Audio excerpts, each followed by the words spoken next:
bientôt. Jésus revient bientôt. Ne remarquez-vous pas? Il y a plus de technologie, mais le cœur de l'homme est toujours vide. Il y a plus de maisons, le cœur de l'homme est toujours vide. Il y a des gratte-ciel, Dubaï et tout, le cœur de l'homme est toujours vide. Des plus belles voitures, des meilleurs téléphones, des meilleurs ceci, mais le cœur de l'homme est toujours vide. Pourquoi? Jésus revient. Regardez même tous ces péchés dans les églises, tous ces péchés dans les églises. Des faux serviteurs de Dieu. Des gens qui viennent à l'église, qui ne se répandent pas, qui ne se convertissent pas. Ce sont les signes des temps de la fin. Les gens veulent entendre un message qui les plaît, qui les flatte. Signe des temps de la fin. La vérité devient rare. Le pur évangile devient rare. Les gens font des faux miracles. Les gens sont là pleins pour des faux miracles. Voir comment les poissons sortent des pieds des gens. Des poissons qui sortent des pieds des gens. Et ils sont nombreux.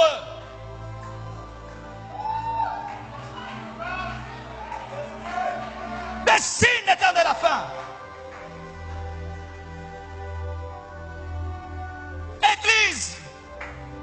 Et si vous êtes là, car il est possible d'être dans une église locale, mais de ne pas être dans le corps du Christ. Il est possible d'être membre de l'église Compassion, d'avoir une carte de membre, mais Dieu ne te connaît pas. Je parle ici aux vrais chrétiens. Aux vrais chrétiens. Aux vrais enfants de Dieu qui sont ici. Si vous êtes là, enfants de Dieu, annoncez son retour. Dites qu'il revient bientôt. Préparez-vous. Lavez vos robes. Sanctifiez-vous. Prêchez son retour.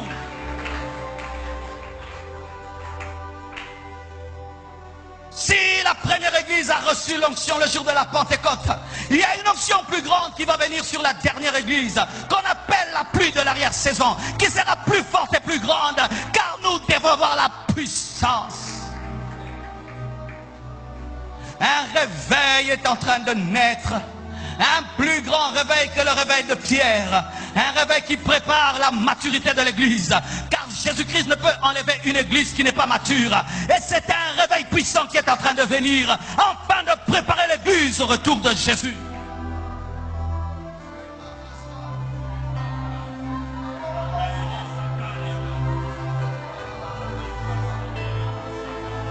Dieu va susciter de toutes parts des prédicateurs qui ne sont pas connus, avec un puissant message de sainteté. Dieu va susciter de toutes parts des visions du ciel. Dieu va susciter de toutes parts des gens qui vont mourir et ressusciter et qui vont annoncer qu'ils ont vu l'éternité.